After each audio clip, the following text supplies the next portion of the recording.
Good afternoon, everyone. Recognizing it is 12 o'clock, this meeting cannot progress yet as we do not have quorum of committee, so we will proceed as soon as we do.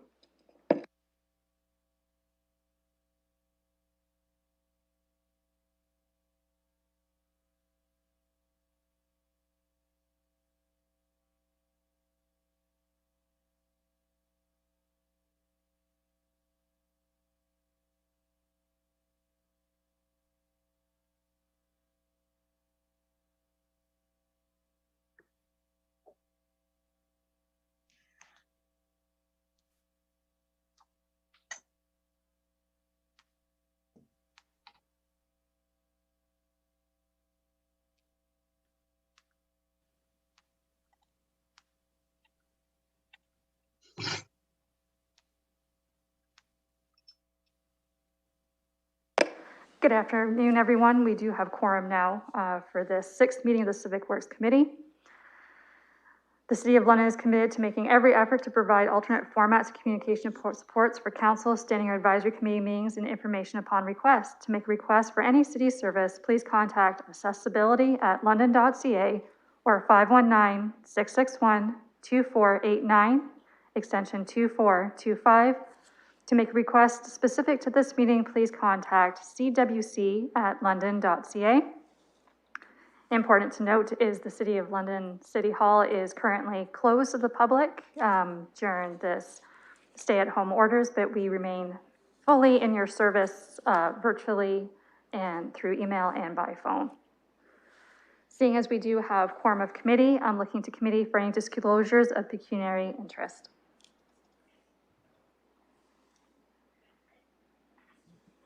Seeing none, we move on to our consent items. We have 10 items before us today. Looking to committee to see if anyone would like anything called separately.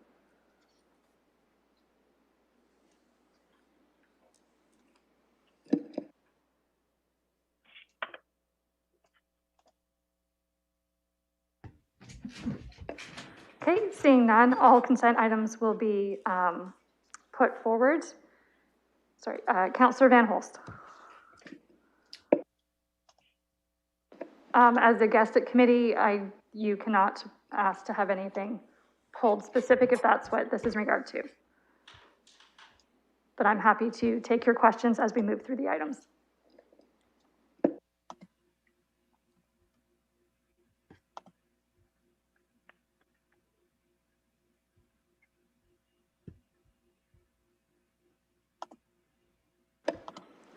Okay, also to note is in regards to item 2.3, the sewage overflows and bypass into the Thames River.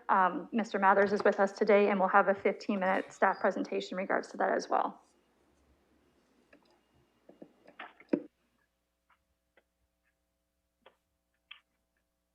Okay, so looking for a mover and a seconder of the consent items, and then we will proceed with any questions and the staff presentation.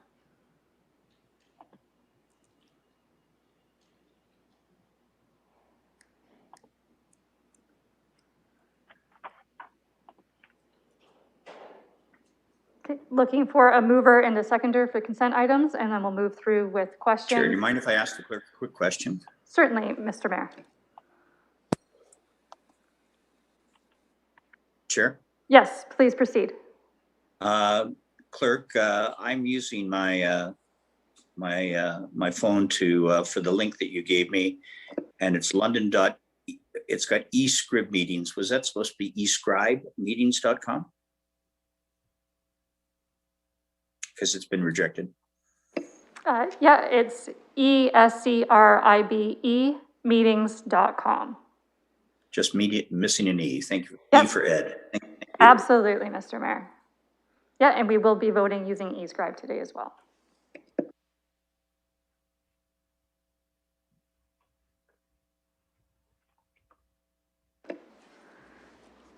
Okay, we're still looking for a mover and a seconder of consent items, and then we'll open the floor up to questions. Moved by Councillor Helmer, seconded by Councillor Cassidy. Madam Chair? Yes, Councillor Turner. Sorry, it took a little while to plug me in there. I was wondering if I could pull 2.5 from the consent. Yep, absolutely. So 2.5 is pulled. Would anyone like anything else pulled if we've had technical issues this morning? I'm happy to do so.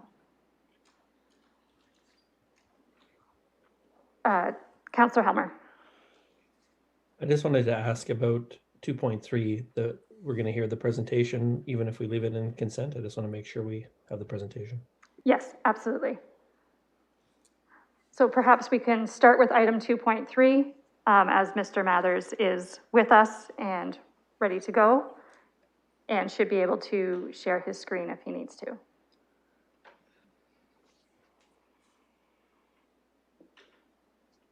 Madam Chair, might I suggest that you proceed with the consent agenda and then we'll go back to 2.3. We'll pull it off consent if there's going to be a presentation. Okay, so we'll pull 2.3 and 2.5 as per the clerk's advice then. So we'll proceed with the remainder of 2.1, 2.2, 2.4, and then 2.6 through to 2.10. Looking to committee to see if there's any questions on those items. Okay, I'll recognize Councillor Helmer and then Councillor Turner. Thank you. I wanted to speak briefly to 2.10, which is the Mornington stormwater expansion and the infrastructure renewal projects on several streets in the area. This is obviously a very significant project and has resulted in the removal of a lot of trees in preparation for the construction of the new stormwater pond and dealing with the ongoing drainage issues in this area, but then also, really preparing for future separation of older stormwater and sanitary sewers so that we don't have the kind of problems that we're going to deal with, I'm sure, in the presentation that's coming up next. I just wanted to ask through the chair to staff, obviously the part of the project we're at right now is where all the trees are removed that needed to be removed for the project, but there will be new plantings that come in the future once the project is completed. And I wonder if you could just describe what that replanting process is going to look like and what people might expect in terms of new trees that are planted after the construction project is completed and we're able to have the restoration work proceed. Perfect. Thank you for that question. Mr. Mathers. Through the chair, Shauna Chambers, whose group is leading this project, is on the call, so I'm going to allow her to provide an answer for this. Thank you. Ms. Chambers. Yes, thank you, Scott. And through the chair, in response to Councillor Helmer's question, we have a full landscaping plan for this area that will include the native species trees as opposed to any of the invasives that were removed during this project. There's also a full pathway restoration, and it will extend easterly basically to where the reservoir is being removed. There's going to be a whole pathway loop constructed there with even more trees planted. In our mind, this is an enhancement once the project is done. The pond will be about 50% larger than it is now, so the footprint will be larger, but as an amenity space, it should be enhanced from what it is today. Follow-up question, Councillor Helmer.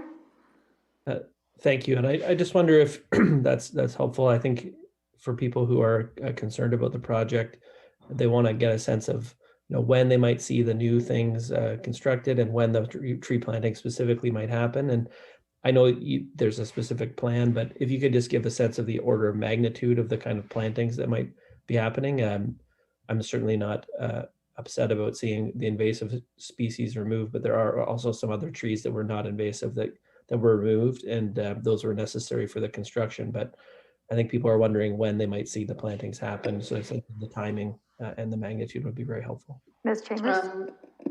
Yes, and through the chair, in terms of magnitude of planting, we'll be planting, and I apologize, I don't have the exact number, which I can get to you in short order with the full landscaping plan if you would like.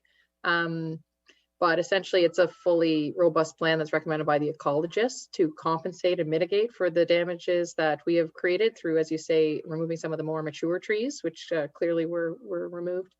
So it is a very defined process as to when you remove a certain tree, you have to replace with a certain amount of other trees, typically. And I'd have to look at the details of this particular one. But in terms of when, the plantings, it'll usually occur, it'll either be this fall or next spring, truthfully. Sometimes it's how the project goes. We want to make sure that the soils are well established before we start planting trees. or bushes. So it is a bit of a wait and see on whether it's fall or spring. Thanks very much. I think it's best to expect spring, and if it comes earlier, all the better. Okay, thanks very much. Right. Thank you. I'll recognize Councillor Turner and then Councillor Cassidy. Thanks, Madam Chair. I have a number of questions on a number of items, so hopefully you'll indulge me for a little bit. First on 2.2, I just wanted clarification on a valve chamber. I'm kind of new to Civic work stuff. I'd imagine it's one of those big concrete vaults where there's sewer valves that are stored. And then second on that is the map. The report identifies it at Maitland and Regent, but the map identifies it at William and Regent. So just looking for clarifications on those two. Perfect. Mr. Mathers. Through the chair. So this chamber is actually it's a very large water main valve chamber. So it allows us to isolate that section of water main in the case we need to do any operation or maintenance. And it's actually one of the most significant chambers because it almost 85% of the London's water comes through that location. So it is a very significant one for us. As far as the actual location, it is actually in a forested area. So it's in and around that the location that we specified. So the map is accurate. I would go by that as far as the actual description of the location of the chamber. Great, thanks. For 2.4 on the traffic bylaws, there's two bylaws for King Street. Is that one that we would pass and get to and put into place during construction, and the other one to rescind it afterwards, specifically for King Street going from one-way to two-way and then back to one-way? Through you, Madam Chair. Thank you. Mr. McCrae. Thank you. Through the chair. Yeah, that is correct. It is a implementation of a temporary condition to accommodate construction and then subsequent removal. So the dates in which so both bylaws would be passed, but the implementation dates are specified. Thank you. Thanks. 2.6, Madam Chair. The pedestrian crossovers. It discusses the warrant process. One of the challenges as I read through this, and I was thinking about, I think as we read through these, we think of examples in our areas. Warncliffe Road, for example, there is a very busy road and a fair amount of space between places where there are sanctioned crossings. So where there might be controlled intersections with lights, and for a pedestrian to go, they might have to go several hundred meters to get to a light and then come back several hundred meters once they've crossed. And so the warrant program and the way that it identifies it takes a look at the number of people that are crossing at a given intersection, not the number of people that would cross at a certain location.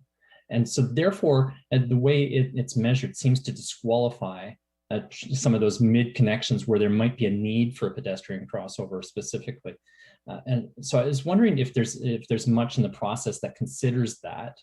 I think we've heard some planners talk about we don't identify where to put a bridge by the number of people swimming across the river there.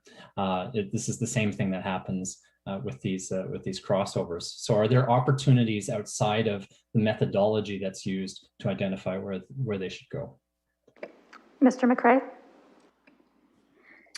Thanks. Through the chair. Yeah, the councillor raises a very good point, and this is recognized not so much in the standard warrant system, but in recent modifications that we have made to the City of London process that takes into consideration desire lines and the potential for a look at a broader perspective to corridors and where pedestrians may want to cross. So yeah, it's a valid point, and it is incorporated into the warrant process.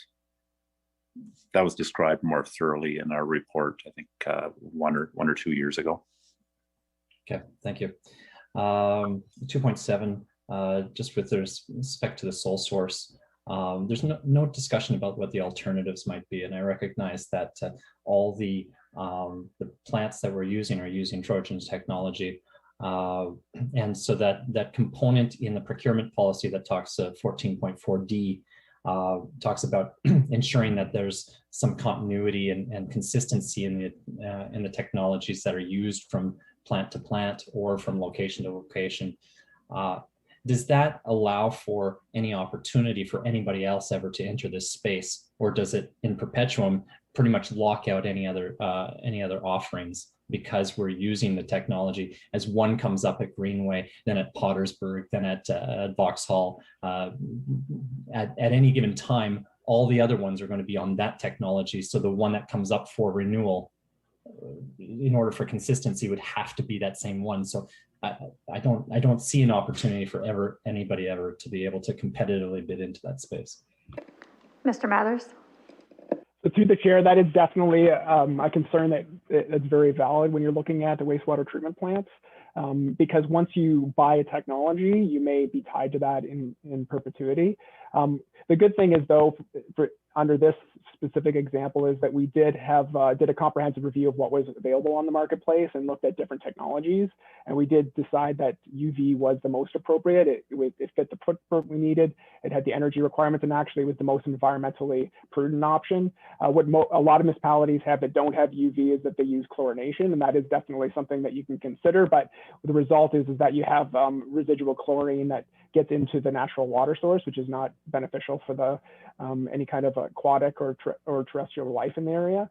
So we do feel that this is the most appropriate option. We did revisit that, this as an option in general. And at this time where you're actually looking at replacing equipment, it is prudent to be able to look at all the options available. And that was what we had tasked the consultant with doing. So we have done that review of the other opportunities and options that are on in the marketplace. And we do feel that the UV, and specifically from Trojan, it just happens that Trojan is a local company, and but they are world renowned and leaders in this space. And so we do feel like this is an appropriate option in this case, but we do revisit the need and the availability of products whenever we look at consistency and replacement.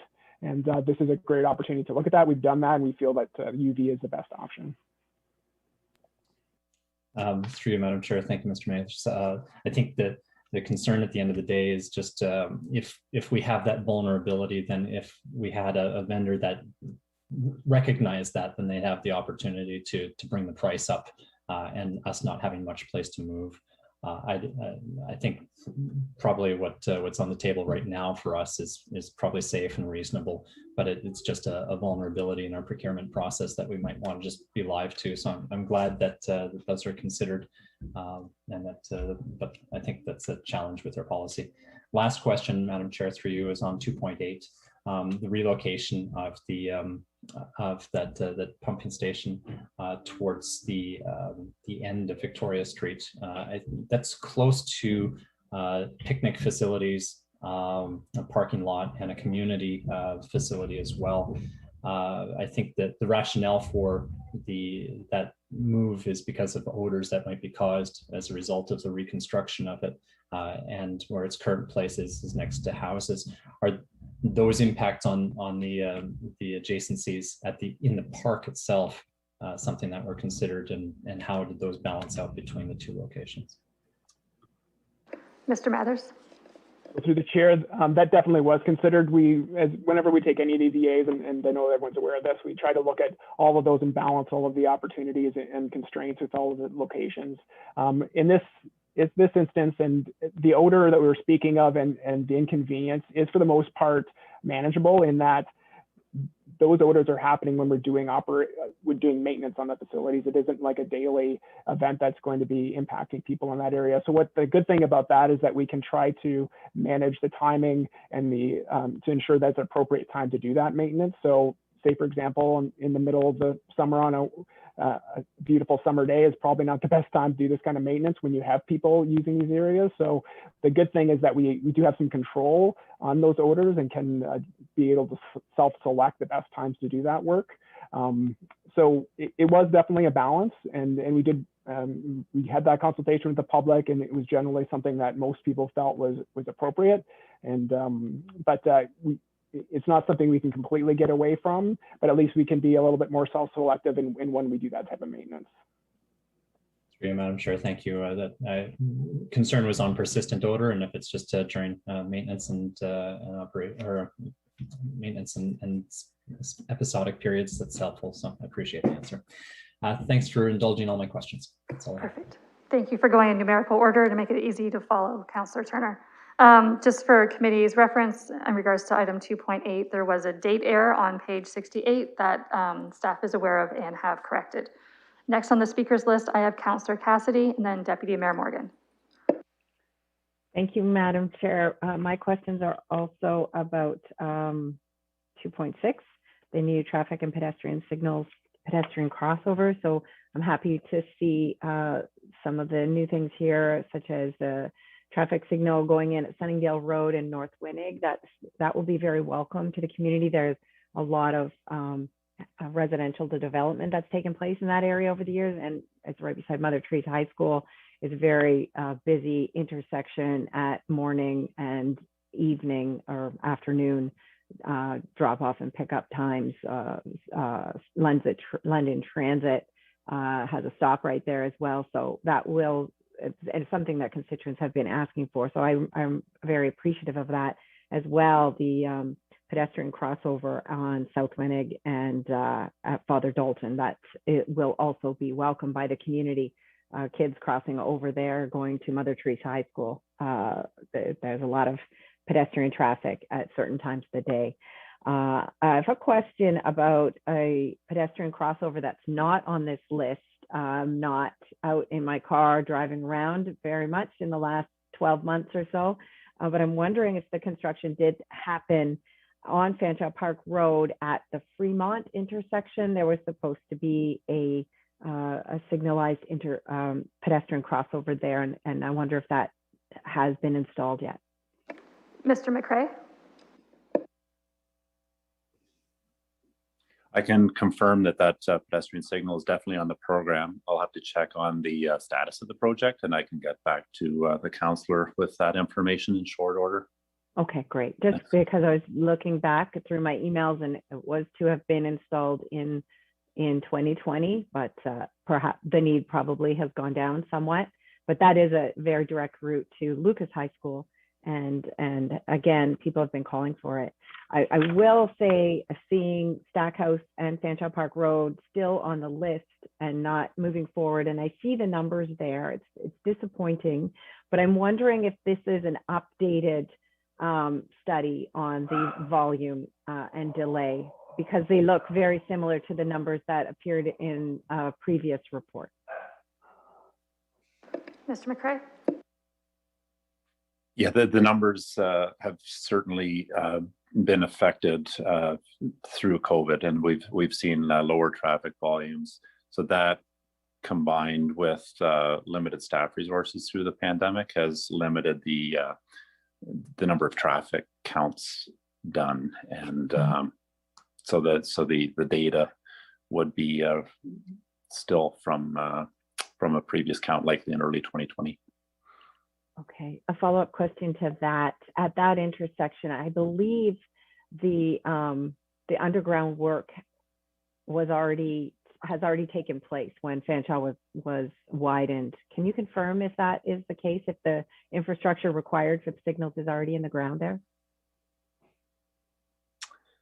I'll have to confirm that information for you as well. I know it was certainly considered, and I think that was the case because this location has been on the radar, and as growth expands to the north, it's been in the consideration. So I'll get back to you with respect to information status on that, and also the intersection pedestrian signal at Fanshawe Park Road in Fremont. Great, thank you. So, Madam Chair, just a few comments, especially on that intersection itself, Fanshawe and Stackhouse. And I'm glad that Councillor Turner asked the questions that he did. Fanshawe Park Road is a long road, and now it's a wide road because in the last few years it's been widened from 2 lanes to 4. But it's wider as well because there are cycling lanes along that stretch. There are center turn lanes, so it's quite a long road for people to navigate. If you look at the map, you can see it's also quite a long space without traffic signals. And this is the dilemma.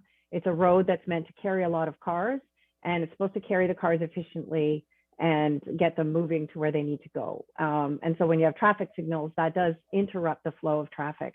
However, we have popular parks on both sides, north and south of Fanshawe Park Road. One of the parks is newer, been redone by city staff with the Optimists in investment as well. And it's right on Fanshawe Park Road. So you have people that are always crossing this road and not necessarily doing it safely or not feeling safe when they do it. There's so much residential development that's taken place on the north side. And there's a big parcel of land right at Stackhouse that Drew Lowe is looking to advance and move forward with development plans there. There will be a lot of housing units that will go in place there once that moves forward.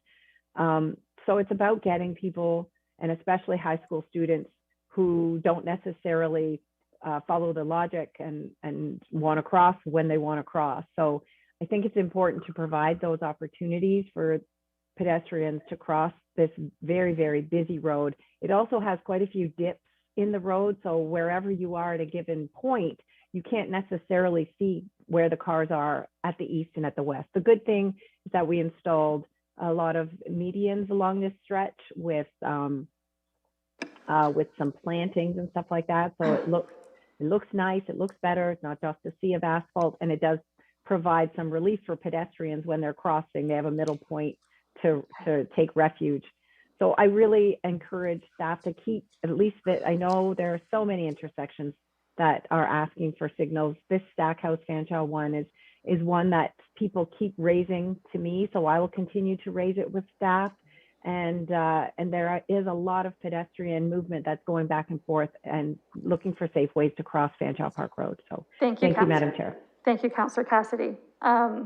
That's my speakers list for those who are on committee, so I will recognize our guests. I have Deputy Mayor Morgan, and then Councillor Van Holst did have his hand up, so if he would like to ask anything after Deputy Mayor Morgan, he will be next.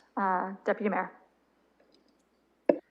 Yes, thank you. I just came to make a couple of comments on the 2.6, which is the traffic signals and pedestrian crossovers. First off, I want to thank Mr. McGuire, Mr. McRae, and Ms. Scher and their teams on this. There are a number of locations in my ward which have been the subject of discussion for a number of years, including discussions around safe and active routes to school. I would say that the PXOs that are listed here are highly needed. I wanted to make a couple of comments on a few of them. The first is the one on Gainsborough Road, which is a type B. For colleagues who will remember, this was the site of a collision between a cyclist and an automobile, and has become a very well-used pathway connection, particularly during the pandemic. It's part of the Rotary Link trail system, and this is a crossing on Gainsborough Road. So a pretty important pedestrian crossover to make safe because it is well used. The Dalmagary Road connections are pretty important, particularly the one across from the Walmart Plaza. And despite what people might think, the Smart Center Super Plaza has a lot of walkability to it into the existing neighborhood to the east and to the south.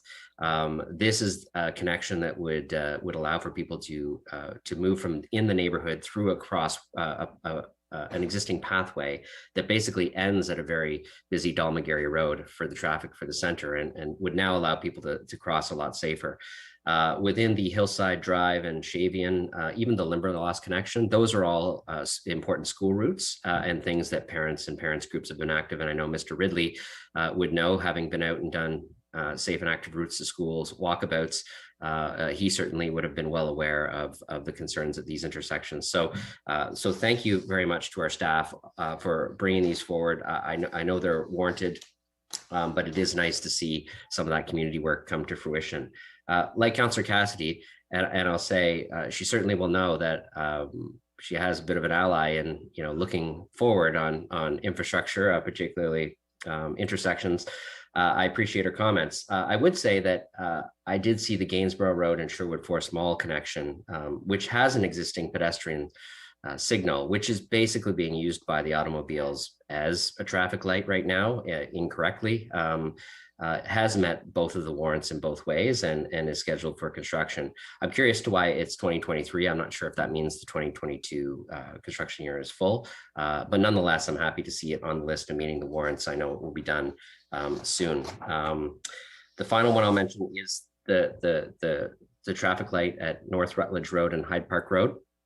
As the Mandarin and other restaurants have opened up there, the community has really found themselves at a loss to cross at that point safely. So although this is a traffic signal, it's also a really important pedestrian connection to that existing neighborhood to the east to access those restaurants. I know not quite as often now that we're in a lockdown, but an important connection for walkability to some pretty good restaurants, some pretty good, there's a childcare over there as well.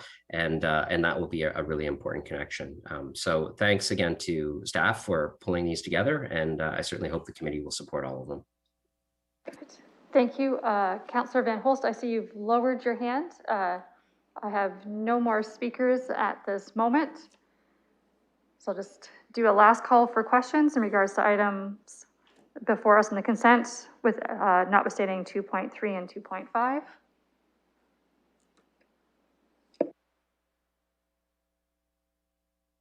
Okay, it's already been moved and seconded, and e-scribe is now open for voting.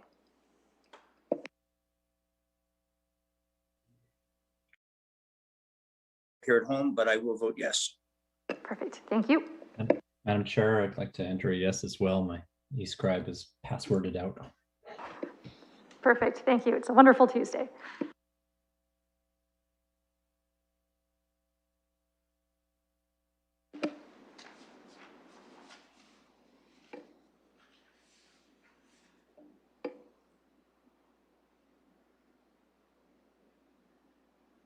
Closing the vote, the motion carries 6-0.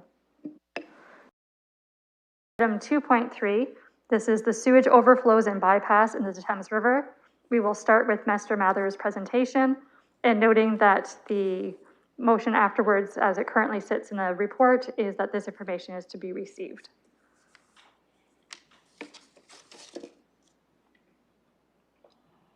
So you can proceed when you're ready, and your screen has come up on our screens for sharing. Great, thank you, everyone. Just would like to thank you to have the opportunity to have this presentation today. This is a very important thing that's very close to a lot of the work that we do on a day-to-day basis. I'm going to be joined today with a couple of individuals. One is Ashley Ramalou. She's the division manager of sewer engineering, who is responsible for a lot of the work around sewer bypasses and overflows. And I'm also being joined by Kirby Odekirk. I just want to introduce him because it's the first time he's actually had a chance to speak at Civic Works since his new appointment. So he's the division manager of wastewater treatment operations, and he's taken over for Jordy Gald, who retired after many years in January of this year. So I'd like to thank him for joining me today. So firstly, why are we here to talk about sewage bypasses and overflows today? There isn't any specific incident that happened or concern that we have right now, but we do get a lot of questions as part of the budget process and just on a day-by-day basis about overflows and bypasses, and it's something that's really important to us and that we're always working very hard to try to deal with. Today we're going to talk a little bit about the causes of bypasses and overflows. But before we get into that, I just want to talk to you about the specifics of the decision that goes into making a bypass or an overflow. It's a very conscious decision to have to take our wastewater and discharge that in either a treated or untreated way into the Thames River. It's not something that's taken lightly, and it's actually something that the license operator has to make that decision. And the reason they make that decision is the alternative is that we have a substantial impact to public health. It would mean that we'd have sewage backing up into the sewer system, backing up into people's homes and toilets and causing basement flooding. So it's not something we take lightly.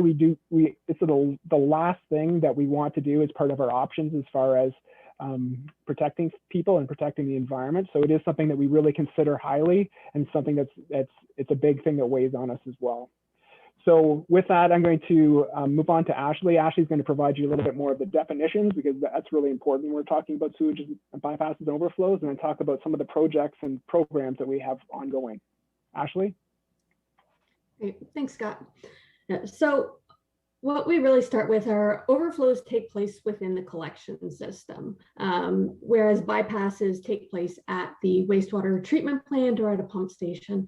So they're both a release of that unwanted or that wastewater that we don't have capacity for in the system, but the way they occur is a little bit different, hence the differentiation. So those overflows within the sewer system, maybe through combined sewers, relief sewers, etc., which we'll discuss more.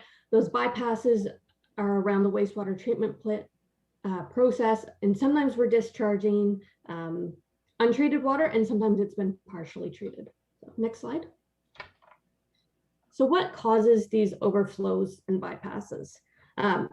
Really, it comes down to there being more water in the sewer than it can handle, and more water in the system. This typically happens through excess stormwater. Often this is through inflow and infiltration is how it gets in there. So inflow is a direct connection into the sanitary sewer, whereas infiltration is the seepage of groundwater. Either way, this is unwanted water in our system. Next slide. This is a diagram showing some of those sources of that inflow and infiltration. So again, inflow, you might have the storm sewer cross connection. You may have weeping tiles from houses connected to the sanitary sewer instead of the storm sewer. The infiltration can happen through broken pipes and where there's leaks getting into the sewer. So really, again, this is all unwanted water. This is a big cause of those overflows and bypasses. And so reducing this unwanted water is really the key to reducing overflows and bypasses. So we're going to talk about the many programs that we have going on to address this issue. Next slide. So because there are multiple sources of this unwanted water, we also need multiple approaches. And many of the plans and initiatives are interconnected, as you will see. Next slide.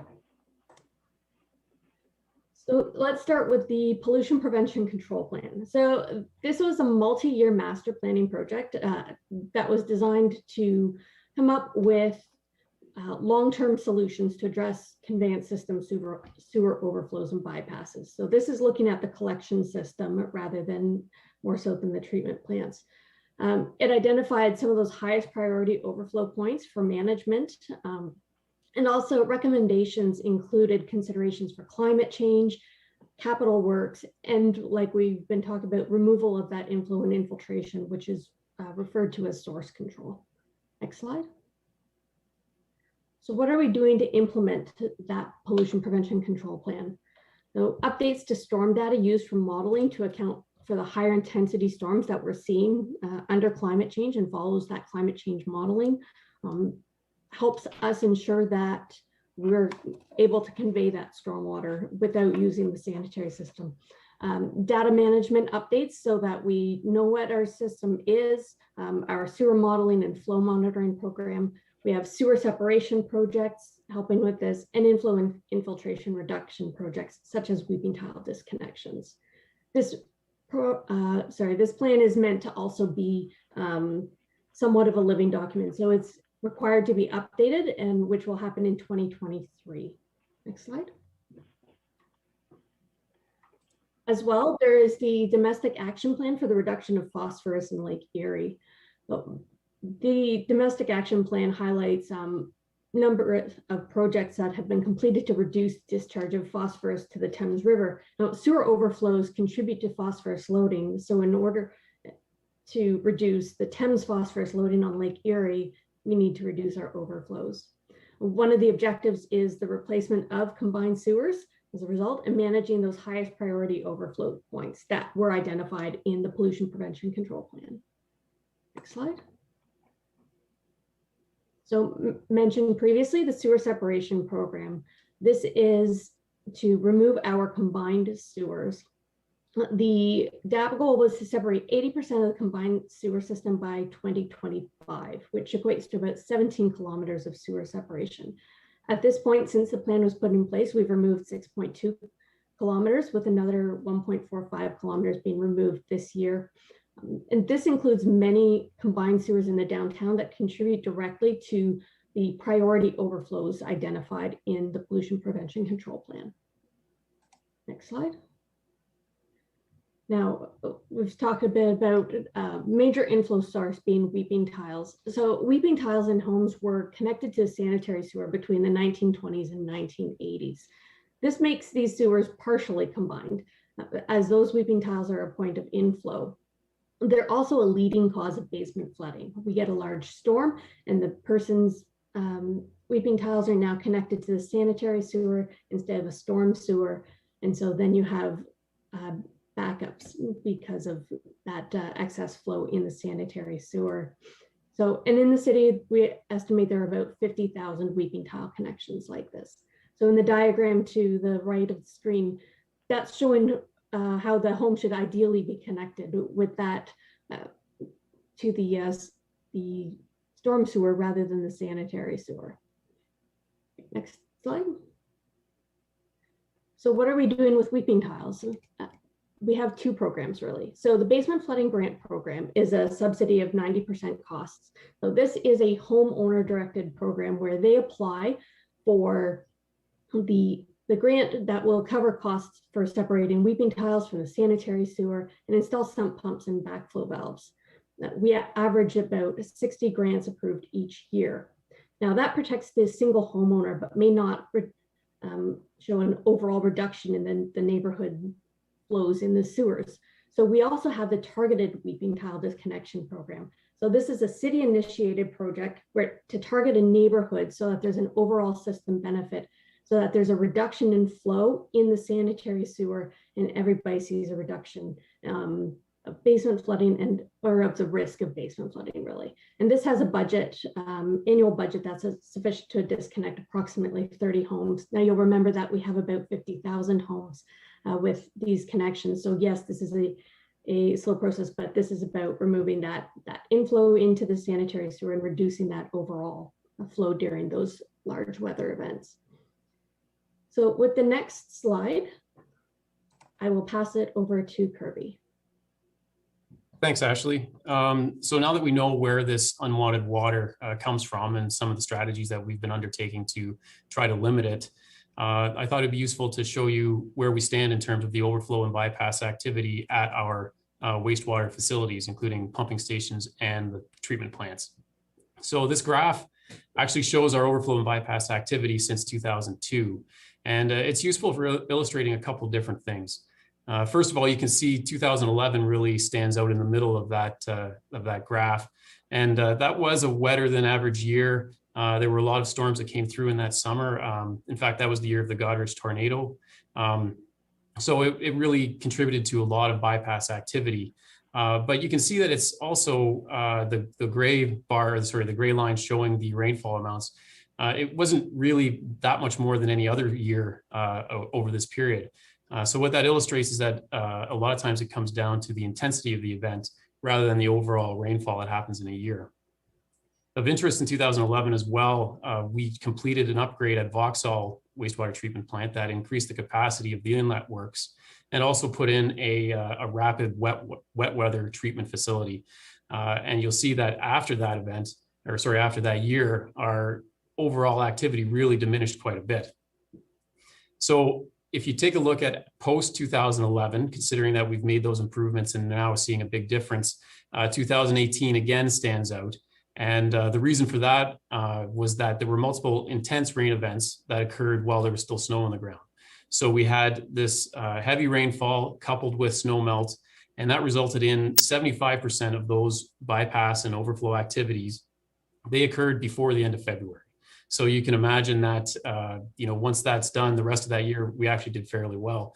And Greenway had an upgrade planned to enable us to treat more of this wet weather flow, similar to the one that we installed at Vauxhall, but it wasn't completed at the time that those high flow events came through. So that's why they weren't captured. So as I'll repeat, you can see that the overall rainfall activity isn't really the direct contributor to our overflow and bypass activity in the plant and at the pumping stations. It's more related to the intensity of those events and when they come in so quickly that we just can't handle it. And so as Ashley was getting at, if we're able to eliminate some of those sources of inflow and infiltration, the effect of rain really diminishes to the point where we can handle just about everything we get. Next slide, please. So some of the projects I already referred to the Greenway expansion, but these are the efforts that we're undertaking as a division to try to improve even further our performance for overflow and bypasses. So Greenway, we spent $40 million to increase the capacity of that facility, but we also added wet weather treatment capability, as I mentioned, and we also were able to repurpose some existing tanks to be used as storage. So rather than bypassing, we're able to store those flows and then push them back into the plant for treatment once the flows have subsided. So that's made a really big difference for us. And at that plant, as an example, since 2018, the smallest event from that year, we bypassed more than we've bypassed it in total since then. So it's made a really big difference for us. And those storage tanks, even if we do have to bypass, instantly reduce the volume of that bypass by over 7,000 cubic meters. In addition, we've got some other projects that are currently in design, including the Damon Creek Pumping Station, which is going to give us more capacity in the south. Adelaide, we are doing some upgrades to give us more treatment capacity and construct some wet weather storage tanks similar to what we have at Greenway. Pottersburg, Vauxhall, we have constructed a force main connection between those two plants. That's going to enable us to make the best use of the available capacity at whichever plant has it. So we expect that has been a problematic area, and this is expected to make a big difference for us. If we're able to incorporate the wet weather treatment and storage as well, then we're going to be able to reduce our overflows out of that facility quite a bit. And finally, the flood protection at Greenway and Adelaide. You may have heard of this through the Disaster Mitigation and Adaptation Fund. These projects are more driven at the reliability and long-term feasibility of the facilities as opposed to direct reductions in overflows and bypasses. However, you can imagine that if we're able to protect our facilities in times of high flooding events in the river, then we'll also be able to continue our treatment processes even in those events. Next slide, please. So finally, for me, what we're doing to try to tie all of these projects together, we've undertaken a wastewater treatment master plan, which we've previously reported to council on. We've actually been able to progress that now so that we're going to have our first public meeting this Thursday. And the details for signing into that event can be found on Get Involved London. But this treatment plan is going to take a look at the next 50 years and all those projects that we're going to want to accomplish as a division for basically our collection and treatment.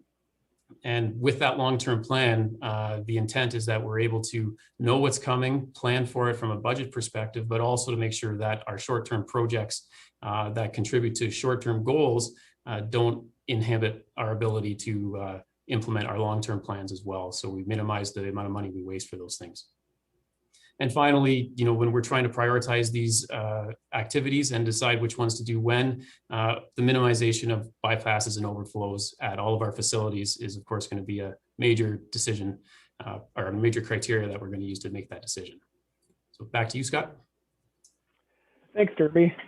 So along with all of this existing work we've been doing for many years, we are going to be starting a new initiative, and we're calling that initiative Unwanted Water. So this is going to be looking at ways that we can try to ensure that this excess rainwater and groundwater, try to stop it from getting into our systems.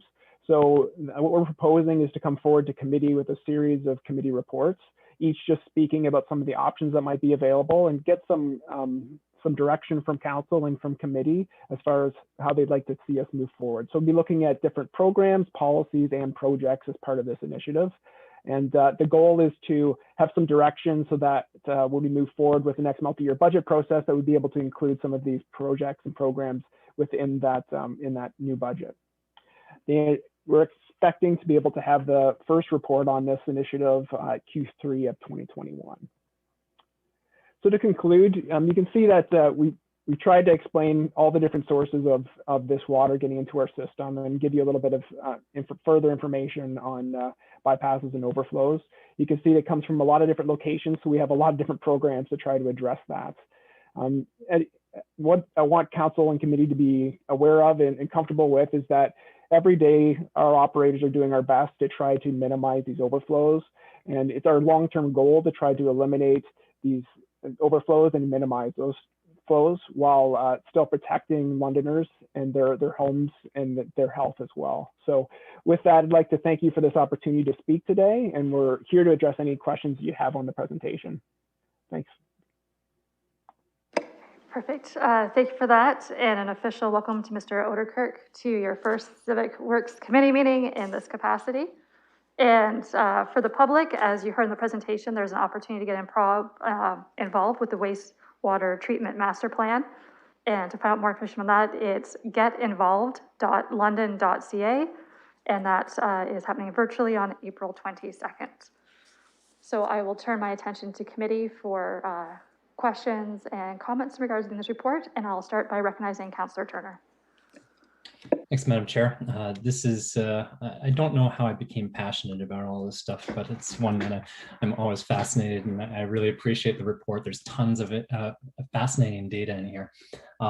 First off, I think there's a congratulations in order of in the past 2 decades. I took the table B and graphed it and took a look at the trend line. Back in 2002, the average would have been about 0.3% of raw treatment bypasses compared to flow.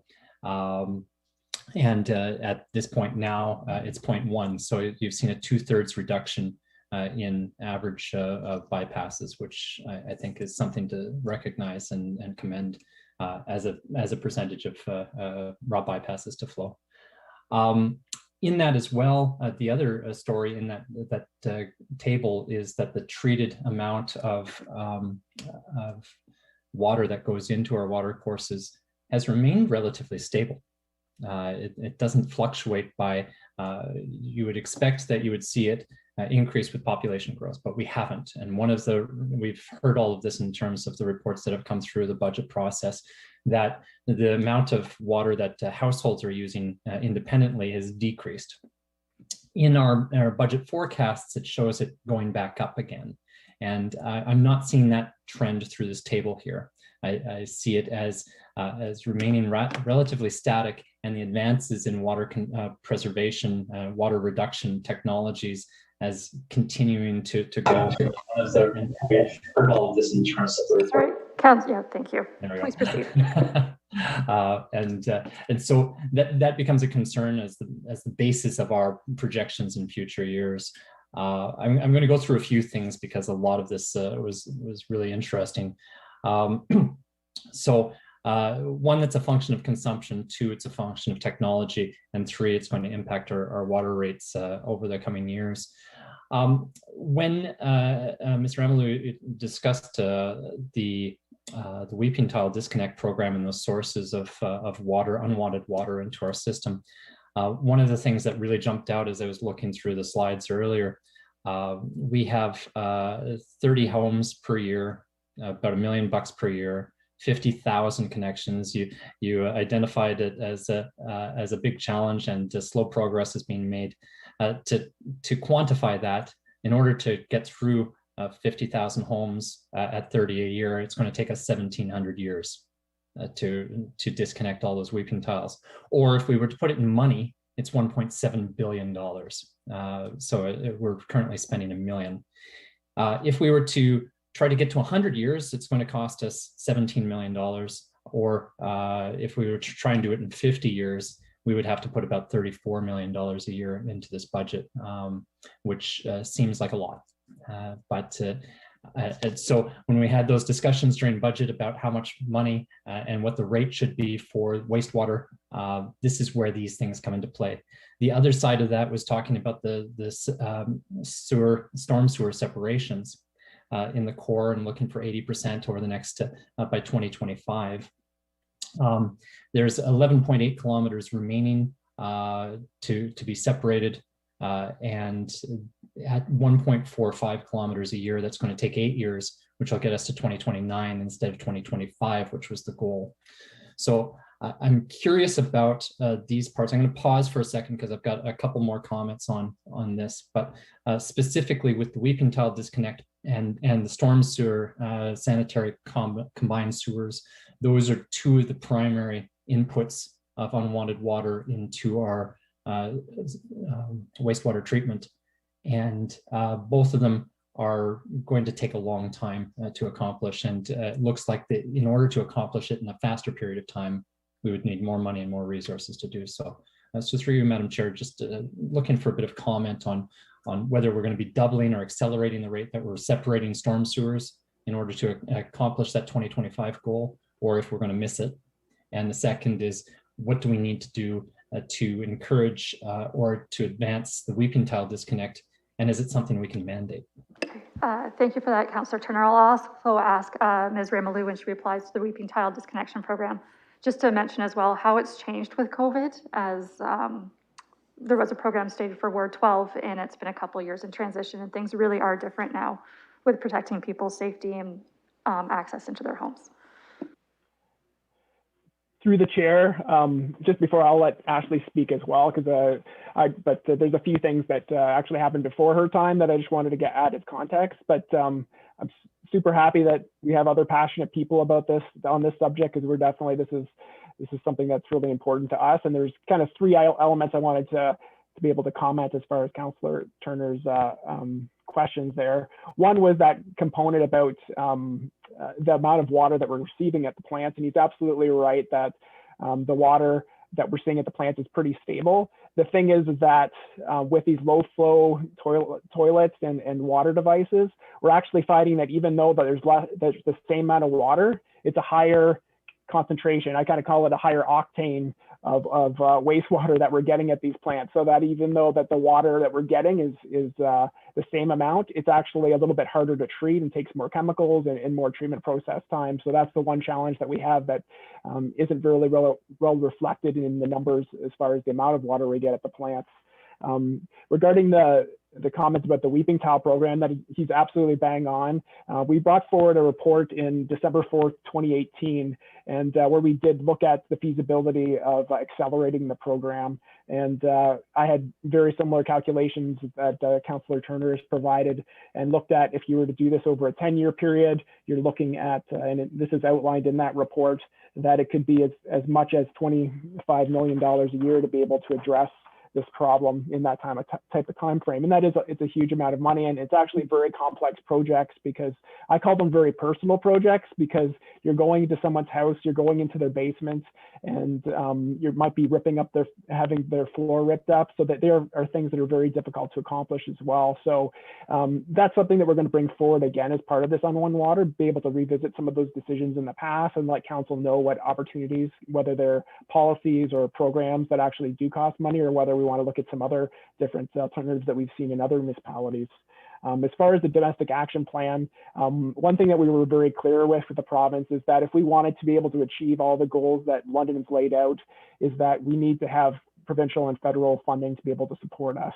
So at the time that we developed those goals, we did have the amount of time that we would need, that if we got an influx of funding from the provincial government, and at the time through the Clean Water Wastewater Fund, it looked like at that point in time that we were going to be able to get funding to support these projects. But there's been a lot of changes in priorities for a lot of great reasons for the province and the federal government, so we haven't seen that money come. We're kind of at a critical point where if there was an influx of money, there's a possibility we could still meet that goal. But when I'm reporting back to the province and meeting with them, I am letting them know that time's running out to be able to meet that 2025 goal. But we do have a plan, even if we don't get that funding, that over the longer term that we'll be able to address those issues. But it would be ideal for us to be able to address those as quickly as possible, and it would just need that little additional funding from the province and the federal government to be able to meet those goals. So, Ashley, is there anything else that you'd like to provide that I may have missed?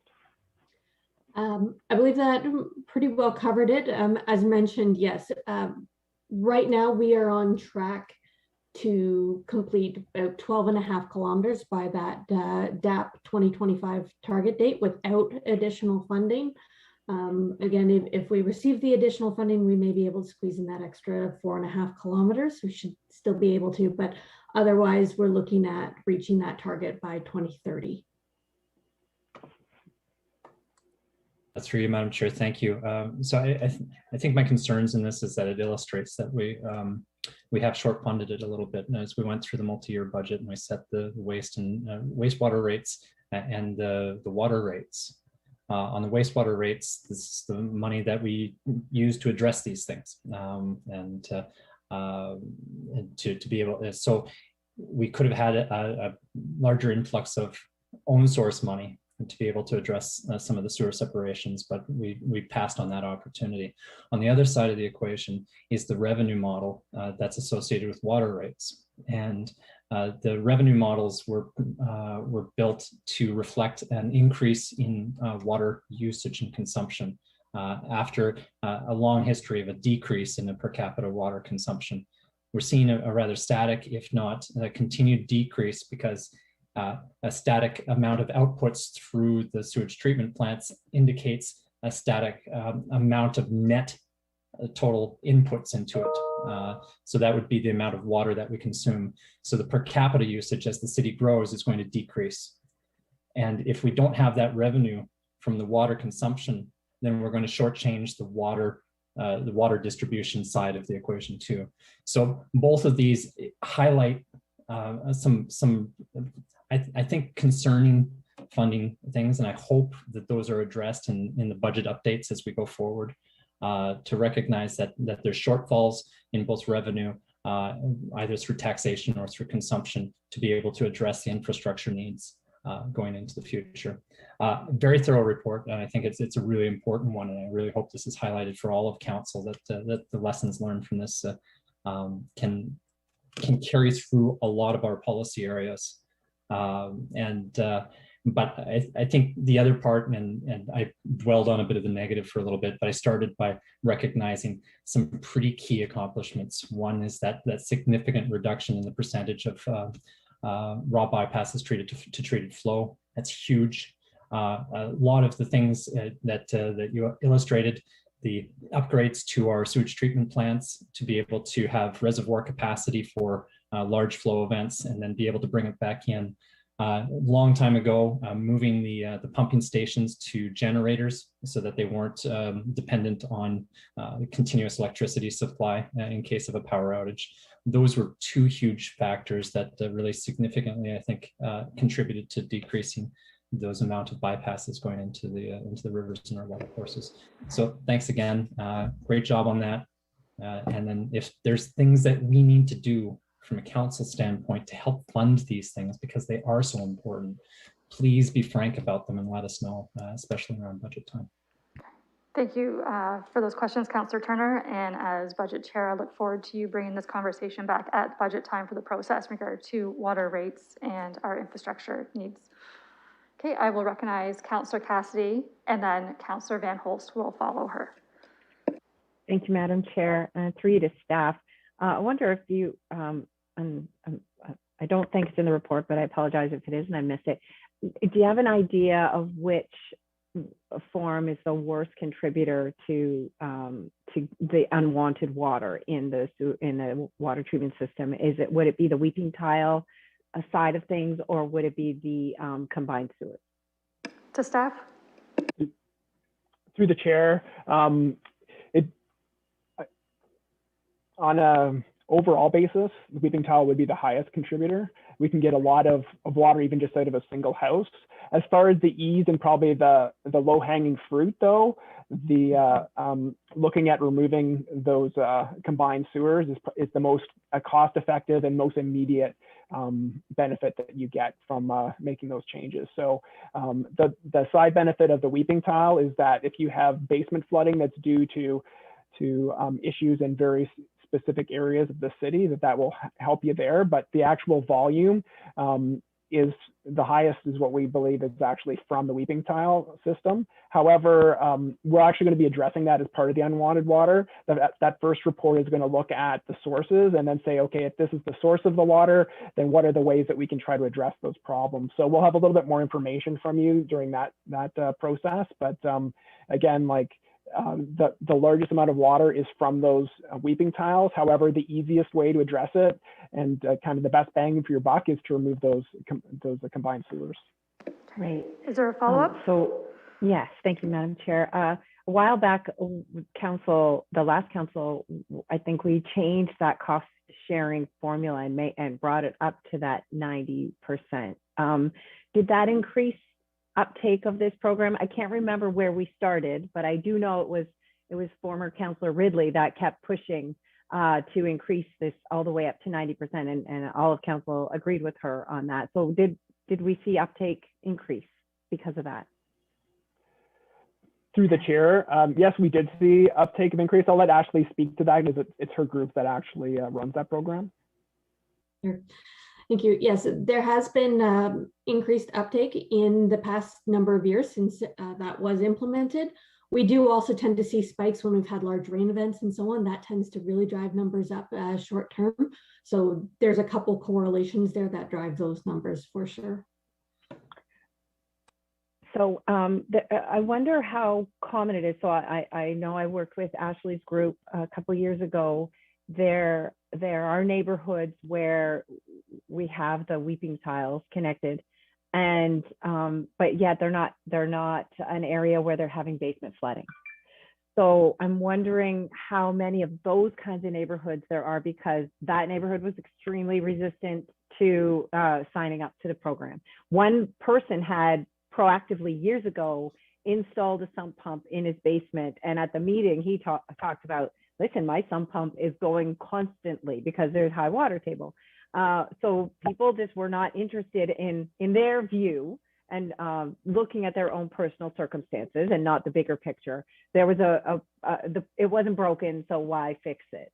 That was the attitude. So I'm wondering how many neighborhoods there are like that versus ones where it is in their best interest to disconnect the weeping tiles because they don't want to have that water in their basement. Through the chair, that's an extremely common issue that we have, and I can tell you by far the majority of the neighborhoods that are not experiencing basement floodings are the ones that are contributing to that water getting into the system. So there's the strong minority are the areas that actually have basement flooding, and they're being impacted by all of those other areas upstream that have these connections. And that's one of our big challenges, is just to have to get people's interest. Something that we did several years ago was actually had a door-to-door campaign where we had left door knockers and went through different neighborhoods to see if there was people would like to take us up on this offer. The challenge is that there is still a cost to individual, up to 10% of the overall cost of the going through the program. So it's not something that's free. So that will be another thing we want to take a look at as part of this unwanted water programs and policies that we're suggesting to council coming forward. So we want to take a look, maybe revisit, maybe look at different ways of doing it. But I can tell you that by far the majority of the people contributing, or the homes or buildings contributing to this this issue are not actually impacted by basement flooding.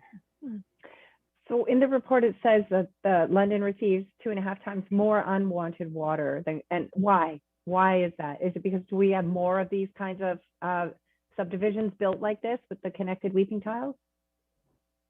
A couple of reasons for that. One, actually, firstly, we wanted to explore that, and that's part of the background work we've been doing with preparing for the next set of reports. We're actually contacting other cities, making sure that we're actually comparing apples to apples, that the numbers that they're using are the same as the way that we calculate ours. So this came from some of the benchmarking studies that are out there. So we want to understand exactly whether the numbers that we're comparing are appropriate. But then secondly, the main reason is that London is an older city. So we have some infrastructure that's still in the system that's older than Canada. So we do have an aged system. But then these weeping tiles and the growth of London, there was a lot of growth between 1920 and 1985. And those are those areas and subdivisions and homes that are connected to with the weeping tiles to our sanitary system. So that's another reason that we believe that London has a larger amount of this water coming into our system. So, but even with that, that we're experiencing, it's not uncommon. It's very common for all major cities throughout North America to be experiencing bypasses and overflows, and that's not an excuse. That's something we want to try to address and make better. And there's a lot of different ways to do that. But we think that just looking at why London has that and why we have that additional water in our system, I think that's a good place to start, and then try to work back from there and look at some of the different programs to be able to address that. Okay, thank you for that. So, sorry, Councillor Cassidy, just recognizing we're getting close to 5 minutes, if you have any other further questions, and then it's Councillor Van Holst as well. Yeah, I just have a couple more, Madam Chair. I wonder if staff know how much, knowing that a lot of the phosphorus in Lake Erie is coming from upstream of London, do you have any idea how much London is contributing to that phosphorus in Lake Erie? So through the chair, we have done some of those calculations in the past. I don't have those right at the top of tip of my finger. However, there's a lot of there's urban and rural sources. Rural sources are the largest source of phosphorus, so that is through runoff from fields and those types of sources as well. In London, our main sources would be coming from are actually our treatment plants as far as the effluents. And then also even through the stormwater and runoff as well as where the main phosphorus comes from. So I do have those numbers. I just don't have them right here, but I'm happy to provide those before to the councillor before council. That would be great. Thank you. So finally, I'm wondering through possible future provincial or federal or both action on climate change and pollution overall. Is there any chance, do you think, that I see the difficulty at our level, but at a higher level, this kind of weeping child disconnection might be mandated in the future? Because it is very difficult for someone to swallow, to have to tear up their basement and do this for the greater good. It's difficult for people to get over that. I'm wondering if there's any talk out there that this kind of thing might be mandated. To the chair, we do keep on top of all of these issues, and we have close. I'm on several different committees with other regional water and wastewater professionals, but also with the Ministry of Environment and Parks and Conservation as well. So I haven't heard any word of that. A lot of times where they look specifically is at the plants, because they know that if you're able to have storage at a plant, that's a pretty easy way to be able to quantify what you're doing. So we find that most of their attention is actually on the city's infrastructure. What we're trying to do is bring into to say, like, okay, well, is it the most cost-effective thing to look at what's happening at the end of the pipe, or is something that's better addressed in the community as well? So the province and the federal government are more concerned about just what water is getting into the rivers. We're very concerned about that as well, but we're also concerned about basement flooding and other issues and public health upstream too. So there's kind of a balance there, but currently we haven't seen any kind of discussion around a more mandated program from the province or the federal government. Final comment, it's interesting that the cost of this unwanted water is about $1 million per year for us to treat it at the end point. So, you know, maybe there may be something in what Councillor Turner is talking about on water rates, and maybe gearing water rates differently to homes that have the weeping tiles connected to the sanitary sewer. That might be something we could look at as an incentive for the disconnection. And anyway, thank you very much for the report, and thanks for the answers, and also welcome Kirby to the committee as well. Okay, thank you. Councillor Van Holst, welcome to committee, and please proceed with your questions. Thank you. Well, I think most of my questions were answered. I'm going to ask through you, Madam Chair, to staff, just remind us, besides phosphorus, what some of the downstream troubles are for these bypasses. Through the chair, of course, phosphorus is one thing that's very top of mind for the province, but there's also nitrogen impact. So if you have excess nitrogen or phosphorus, then that can have a negative impact in natural systems. As well, the thing, and this is actually goes back to one of the reports today in the UV disinfection is of course E. coli and those types of pathogens that can be, or fecal chloroforms as well, that you can see in water and wastewater. So those are things that are priorities for removal. And we're also looking, and we're always looking up into the future to see like what's the best way to remove and monitor for viral impacts. So as many of you are aware, we're actually doing sampling, weekly sampling for COVID-19, and looking at to be able to use that as a measure and provide information to the public and the health unit as well. So, and looking forward, we're also looking at, and this is something the industry is looking at, is how do pharmaceuticals and different things that are emerging contaminants in our wastewater, how we address those. So, but for the most part, some of the biggest factors or things we look at as far as the wastewater outflow is the phosphorus, nitrogen, and the coli as well. Councillor Van Holst. Okay, well, thank you very much.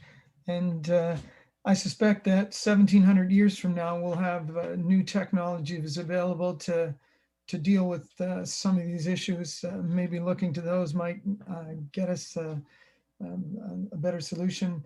You know, I'm concerned always about downstream communities.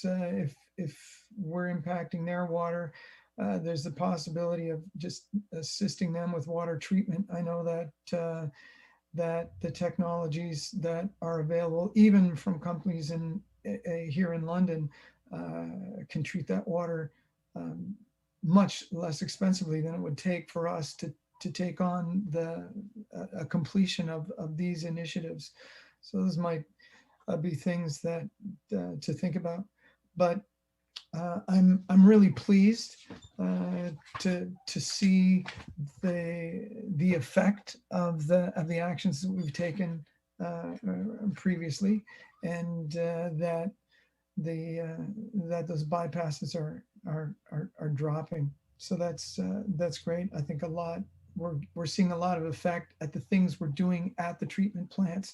So that's been very successful. Thank you. Thank you, Councillor. Looking to committee, as I have no other hands raised for anything at this point, for someone to move and seconded staff's recommendation that this report be received. Moved by Councillor Cassidy, seconded by Councillor Turner. Okay, and the vote is now opening in eScribe. If it's not functioning for you, please just let us know and we can take your vote verbally.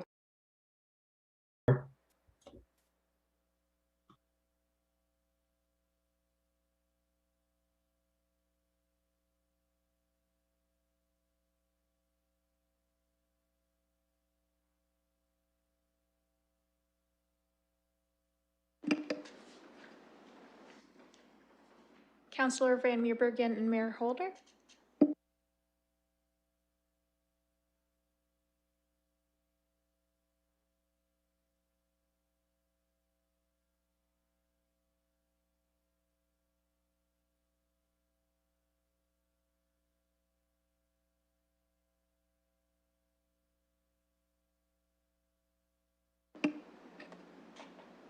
Closing the vote, the motion carries 5-0.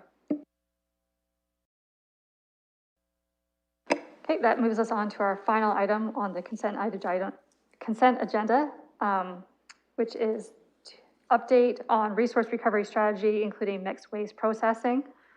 The report before us has A, B, and C for recommendations, and we do have Mr. Stanford here to answer any questions that committee has. So looking to committee for questions or comments for discussion on this item. I'll start with Councillor Turner. Thank you, Madam Chair. I just had a few of these. Another one of the areas that I'm passionate about, as Mr. Stanford would know. The first one is there's a few references to the Canadian-European Trade Agreement on CETA. How does that our waste management processes impact perhaps our ability to trade? Perhaps there's conditions under CETA that that look for certain environmental requirements. You identified that CETA might be the opportunity for us to bring in technologies, but does it also affect our impact, our ability to purchase or to trade in certain things as a municipality, or is that predominantly aimed at a provincial and federal government? Mr. Stanford. Thank you, and through the chair, my understanding of CETA, and of course that knowledge is from our procurement staff and Mr. John Freeman and his colleagues. The main requirement of CETA is just to allow the appropriate amount of time in the RFP or tender process to allow European firms the additional space to submit bids. They would still have to meet all London's procurement requirements. So it is really just one of allowing the appropriate time. And I think it's something like an additional 15 days, maybe 21 days that is required in the bidding process, just to allow that extra time for anything coming in from Europe. Great, thank you. Through Madam Chair, in the report to Mr. Sanford, it identifies that the MYCP has that 70% target of diversion for those municipalities not participating in an organic waste collection system. How does that square with our 60% target? Through the chair, our 60% target, because that is focused on the residential sector, it works out very, very well. What is important to understand is the role of the multi-residential sector. And that is an item where the definition is not as strong as it should be, because right now the City of London, for example, we do provide collection services to all multi-residential buildings, or just about all multi-residential buildings in London. Because of that, on the recycling side, we also provide the recycling service, and that is paid for through taxes. In the future, when it comes to the organic side of the equation, the province has actually left the responsibility for organics with the property owners. In this case, it would be the building owners. So this is something there that council will need to sort out over the next couple of years, because that impacts the diversion estimates. So our 60% right now meets all provincial requirements on how they have written the regulation when it comes to organics. It would change under the multi-residential sector, because the target for that sector would be driven by the building owners. But because we currently provide collection service to that sector, these are some of the details that we still don't have final answers on from the province. And we're under the understanding that a further document from the province is expected in the next 6 months to help with some of these clarifications. Thanks. Two more quick questions. That last answer, flag 1, I think I might have asked this before, but recognizing in the multi-unit residential sector, any contemplation in the Ontario Building Code to start identifying separated stream collection for waste in those buildings, like here's your green chute, here's your solid waste chute, for example. Through the chair, there's been, my understanding, some limited discussion with the through the provincial building code on making that a requirement. Right now, it is something that is encouraged for new builds, but there is no lever that a municipality has right now to make that a mandatory placement. It can be an encouraged one. Part of the rationale there is that the multi-residential sector, for all the buildings that exist, it is very difficult to retrofit existing buildings. So it could potentially work for new buildings. It would just mean some additional modifications to how the building was going to be designed at the outset. But this particular sector, the multi-residential sector, is one where many municipalities are looking at the longer term opportunity from sort of the mixed waste processing perspective, as we are doing the same here in London, in part because it is just difficult, even when you have your chutes lined up properly, to encourage the residents in those buildings to participate at the same level and the same level of cleanliness that we see at the curbside program. Thank you. And that segues into the kind of the thrust of the report, is the discussion about not entertaining an unsolicited bid right now, and also taking a look at our concepts of the mixed waste processing and moving more through the report. The thread seemed to be that more and more domestically and internationally, there's a bit of a move away from mixed waste collection and looking to source separated opportunities. I guess the frustration for me in this is that 5 years ago we had the opportunity and the prospect of mixed waste collection was what seemed to be the main argument for not proceeding with organic waste and source separated organics at that time.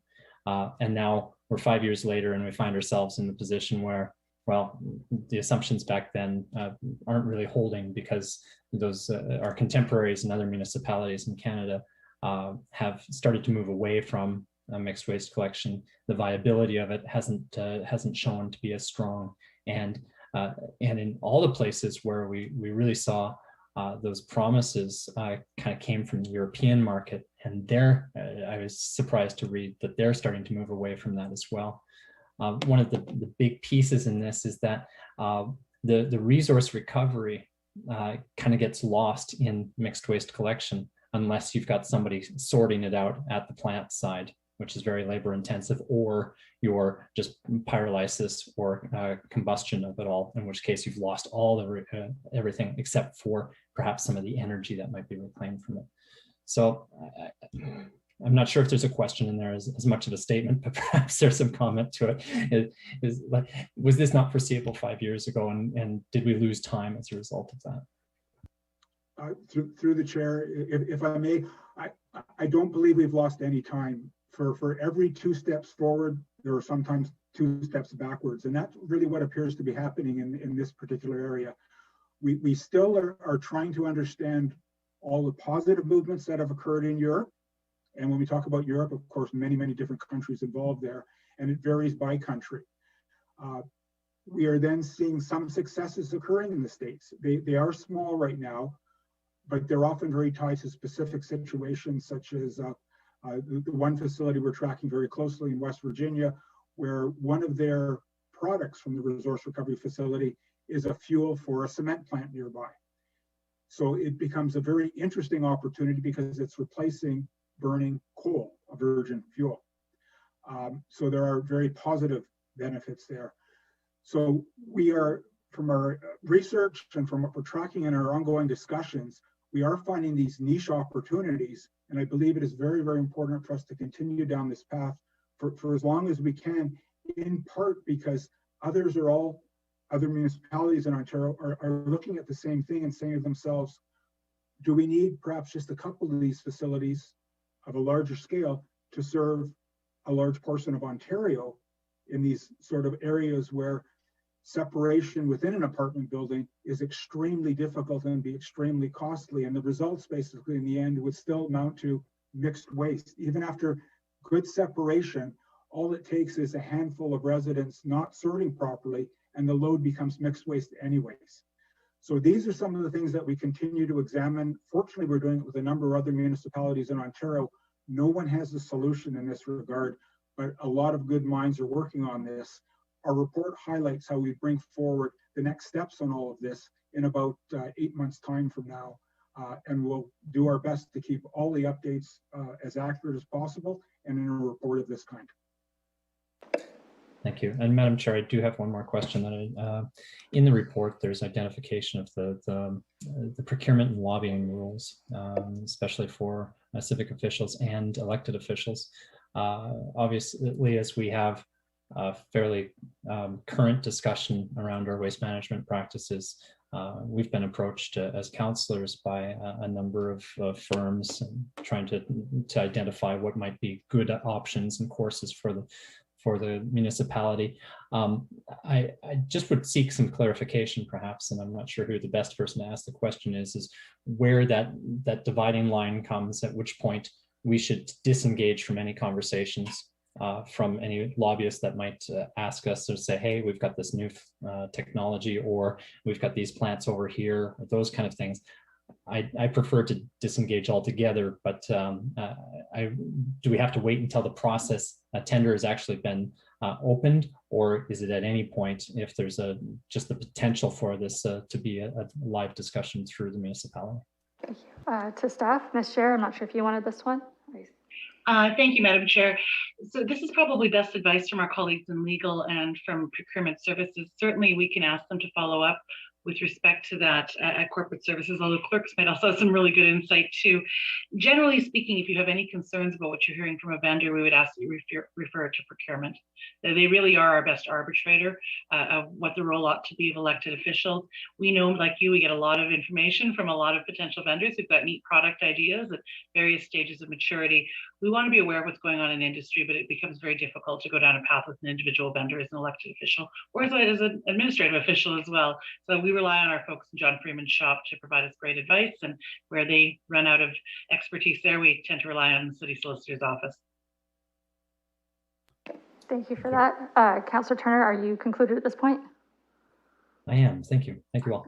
Thank you. I will recognize Councillor Van Holst, and then I will be looking for a mover and a seconder for the recommendation before us, and recognizing that we still have 2 PPMs and a closed section item to go. Councillor, please proceed. Thank you, Madam Chair. And it was interesting to hear Mr. Stanford's description of the challenge with the mixed waste. It seems that if somebody doesn't do a good job at separating, then it's almost like the previous discussion where we've got an overflow of sewage. So a similar challenge there. My first question is just about the, it's on page 34, we're talking about the long-term resource recovery strategy. And I'm wondering when we would expect to receive that as a council. Thank you. Mr. Stanford, I believe it's the end of 2021, but you could just clarify? Through the chair, for the end of 2021, we would provide more information on how a procurement process could be started. That report will also include the latest update on resource recovery. It will further the details that are in this package today, and it will include an outline of what that final long-term strategy would look like.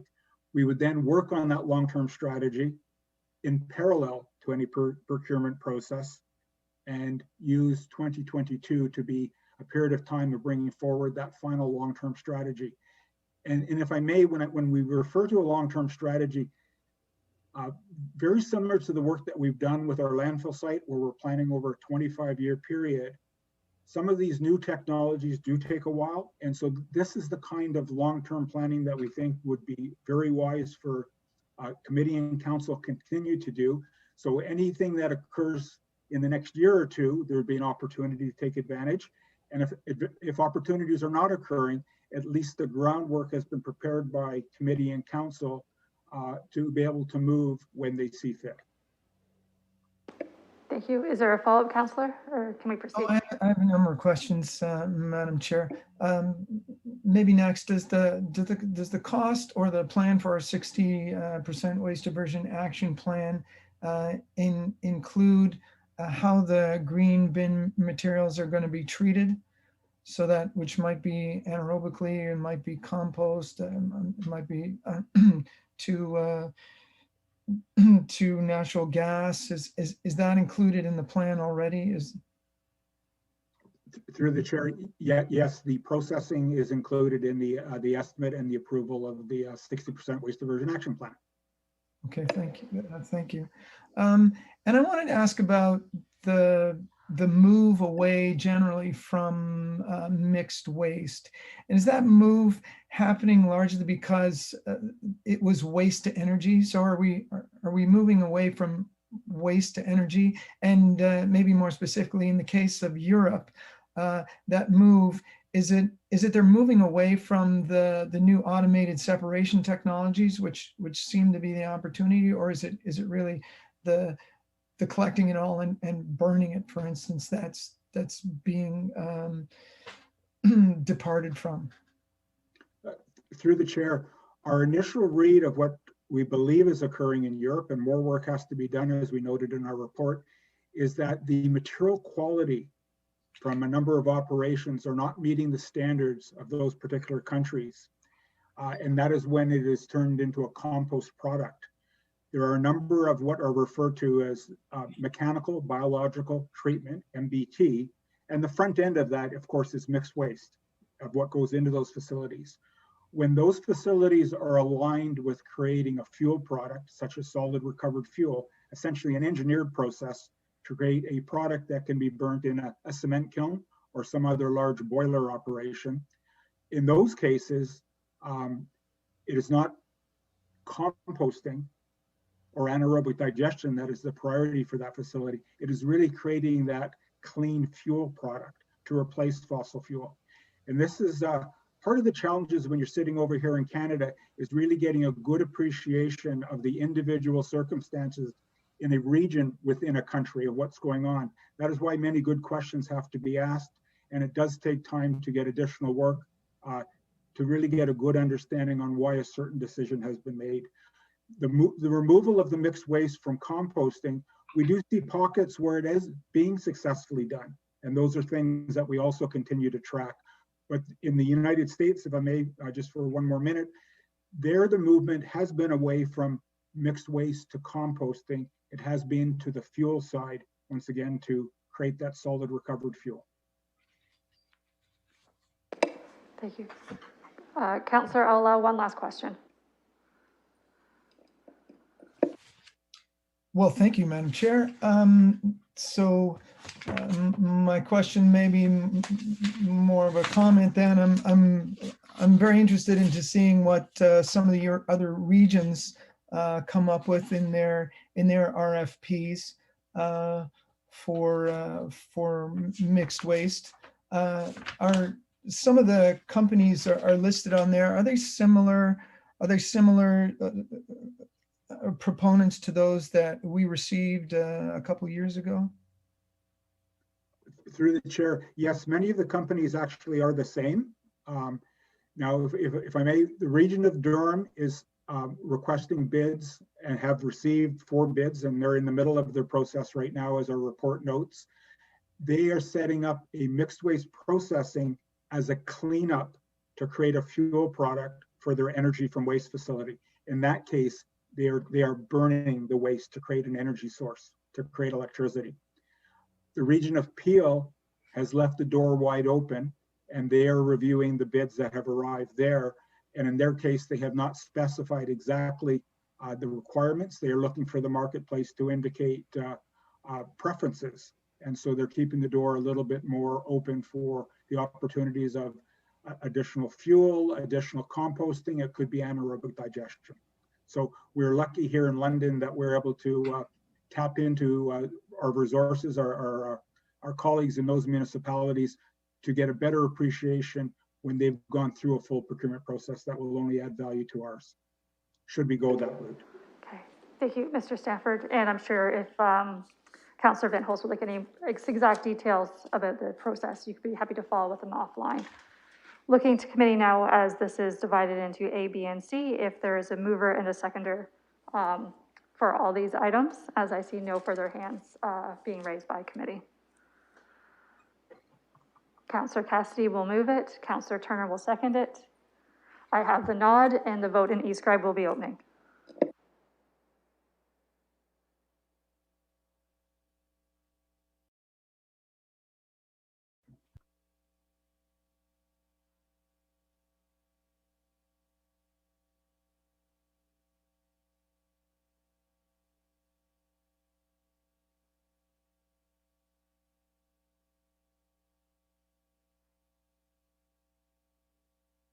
The motion carries 5-0.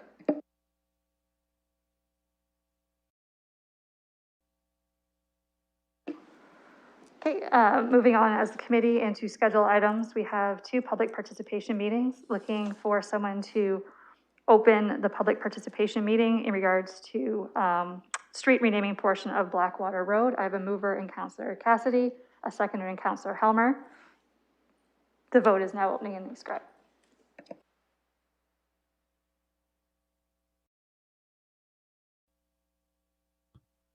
I'll support.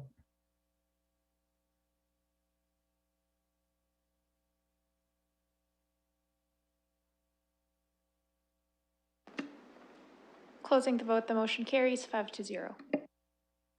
Okay. That there is nobody for this public participation meeting, and we do recognize that there are actually no addresses already confirmed on the street, so there is nobody here to speak to it. So looking for a motion to close the public participation meeting, moved by Councillor Van Meerbergen, seconded by Councillor Turner. The vote is now opening in e-scribe. In favor?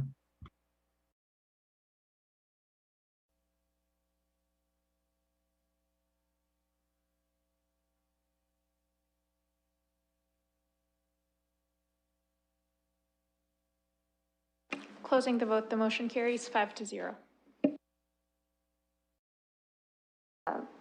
we'll turn to committee now to how they'd like to proceed with this item, and I will recognize Councillor Cassidy first.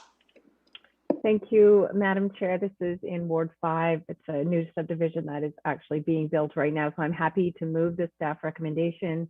And I'm happy to see how much work that they've continued to be able to do on this subdivision during COVID, during 2020. I think this street name makes sense, and I'm happy to support it. Perfect. Looking to committee for a seconder. Seconded by Councillor Van Berbergen. I see no further hands for comment on this item. It will now open in eScribe. Vote my support.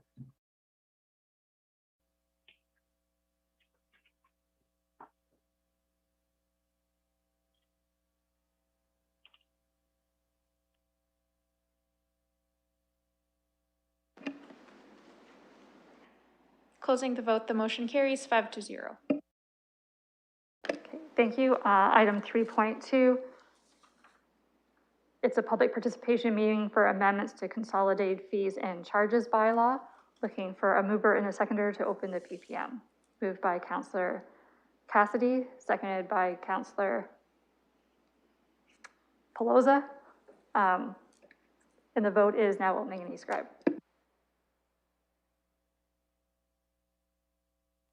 Madam Chair, is this, yeah, vote support.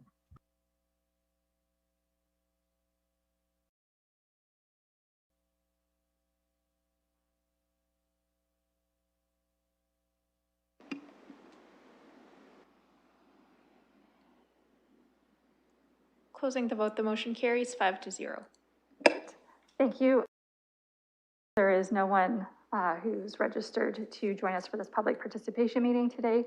So looking for a mover and a seconder to close the public participation meeting.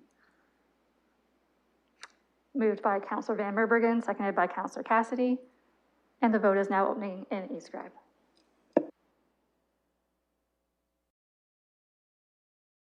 I'll support.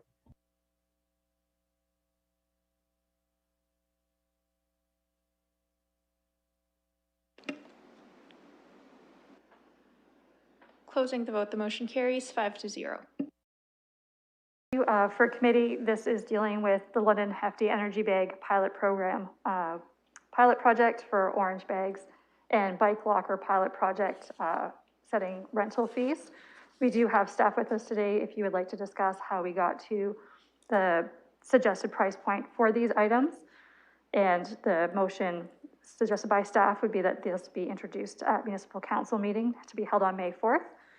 So we will proceed with the conversation on this and see what committee would like to do. I will begin with Councillor Turner.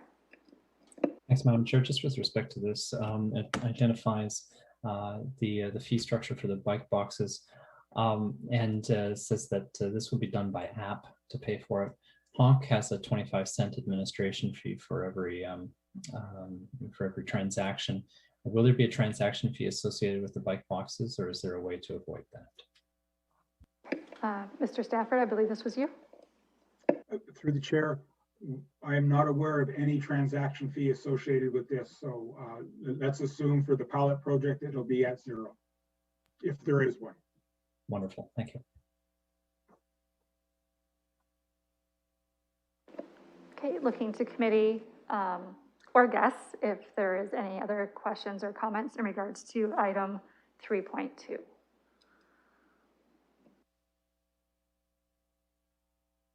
Okay, I will just say briefly then that for the London's Hefty Energy Bag pilot project that my neighborhood was selected, and I've heard from many residents who've gotten used to this project that they really enjoyed doing it and they felt it was meaningful action that they could participate in as individual residents to help with waste diversion.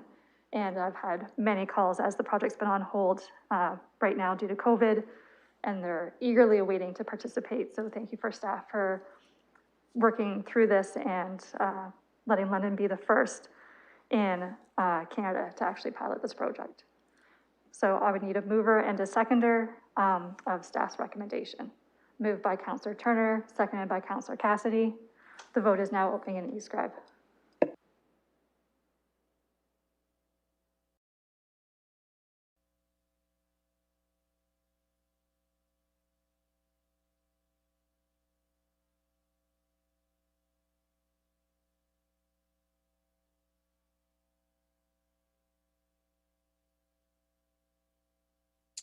I'll vote my support.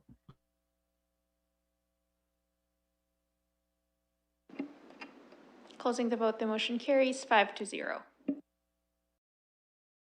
Thank you for that. I have no items for direction. There are no,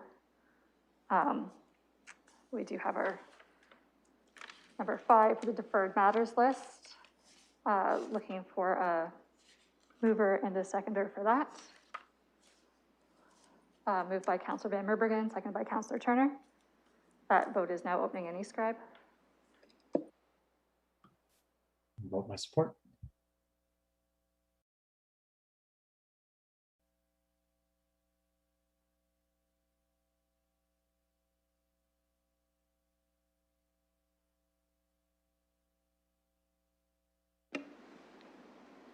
Closing the vote, the motion carries 5-0. Confidential matter to be considered, and it's 6.1 litigation client, solicitor client privileged advice. So for the public, we will not be starting restreaming when we're done this, as it's our final item. So I'll be looking for committee for a mover and a seconder to go in camera to discuss this. Moved by Councillor Helmer, seconded by Councillor Pelosa. Your vote is now opening in eScribe. I'll support.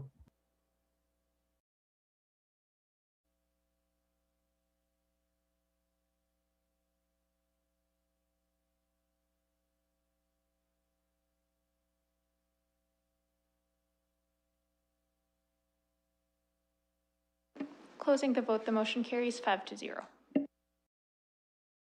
So for committee, you do have the confidential agenda in your package, and just give us a moment while we get the right people in place.